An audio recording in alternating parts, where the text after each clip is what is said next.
धन्यवाद राहुल और जगत। खबरें फायदे की, खबरें विकास की। आइए शुरुआत करते हैं टॉप लाइन से। शिक्षा, स्वास्थ्य और तीर्थयात्रा जीएसटी के तहत सर्विस टैक्स के दायरे से होंगे बाहर। राजस्व सचिव हसमुख अधिया ने कहा, केंद्र ट्रांसपोर्ट जैसी सेवाओं पर कम जीएसटी दर तय करने के पक्ष में। 5 करोड़ से ज्यादा टैक्स की चोरी करने वालों की गैर जमानती वारंट का प्रावधान।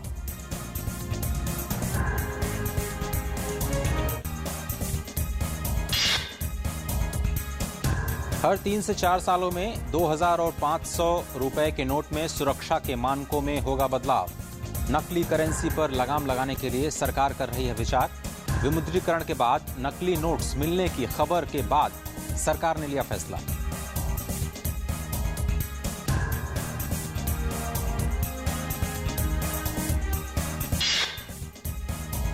वित्त मंत्री अरुण जेटली आज नई दिल्ली में साउथ एशिया सब रीजनल इकोनॉमिक कोऑपरेशन के वित्त मंत्रियों के बैठक की करेंगे अध्यक्षता। बांग्लादेश, नेपाल, भूटान, मालदीव, श्रीलंका और म्यांमार और साथ ही एशियन डेवलपमेंट बैंक के अधिकारी इस बैठक में हिस्सा लेंगे। निवेश बढ़ाने के साथ साथ क्षेत्रीय सहयोग के जरिए विकास को बढ़ाने पर जारी होगा vision document. Aviation turbine fuel की कीमतों में 2 महीने तक लगातार बढ़त के बाद 5% की बड़ी कटौती का फैसला। बिना सब्सिडी वाले एलपीजी सिलेंडर की कीमत में भी 14 रुपए 50 पैसे की कमी। बीते हफ्ते पेट्रोल 3 रुपए 77 पैसे और डीजल 2 रुपए 91 पैसे हुआ था सस्ता।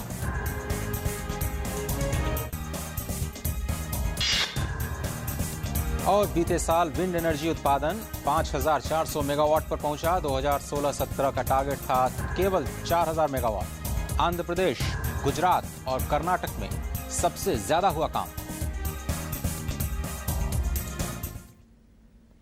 और दूसरी खबरों पर अगर निगाह डालें तो वित्त मंत्री आज एक अहम बैठक करने वाले हैं, जिसमें जो साउथ एशिया इकोनॉमिक कोऑपरेशन है उसकी अध्यक्षता करें। आपको बता दें कि ये जो नया एक तरह से संगठन है उसमें इंटर रीजनल कनेक्टिविटी और ऊर्जा के क्षेत्र में, खासतौर पर ट्रांसपोर्ट के क्षेत्र में कुछ निवेश किया जाए, ग्रोथ कैसे बढ़ाया जाए, इस पर आज चर्चा की जाएगी। साथ ही साथ पूरे क्षेत्र की जीडीपी को बढ़ाने के लिए क्या कुछ कदम उठाए जाने चाहिए, उस पर भी विचार हो सकता है।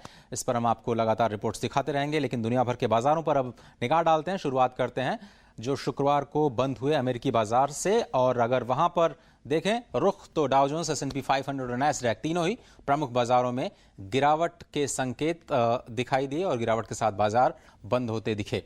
यूरोपीय बाजारों की बात करें तो वहां पर मिलाजुला रुख रहा। FTSE 100 यानी लंदन के बाजार में गिरावट दिखाई दी 47 अंकों की, लेकिन डैक्स यानी जर्मनी का बाजार ऊपर। फ्रांस के बाजार में भी बढ़त के साथ कारोबार होता हुआ दिखाई दिया शुक्रवार। या बीते हफ्ते की बात है, अपडेट आपको करना जरूरी है क्योंकि हफ्ते की शुरुआत हो चुकी है। और आज एशियाई बाजार किस तरह से कारोबार करेंगे आपको बताएंगे। उससे पहले भारतीय बाजार एक बार फिर से अपडेट करें आपको। काफी फ्लैट बंद हुआ था। निफ्टी 50 में बिल्कुल कोई बदलाव नहीं दिखा शुक्रवार को। 27 अंक नीचे दबाव दिखा था BSE सेंसेक्स पे शुक्रवार को। लेकिन आज किस तरह से कारोबार की शुरुआत हुई है वो भी आपको बता दें। एशियाई बाजार में जो ट्रेंड है वो बढ़त का दिखाई दे रहा है। जापान में बढ़त, हैंगसेंग यानी हांगकांग के बाजार में 125 अंकों की अच्छी खासी बढ़त।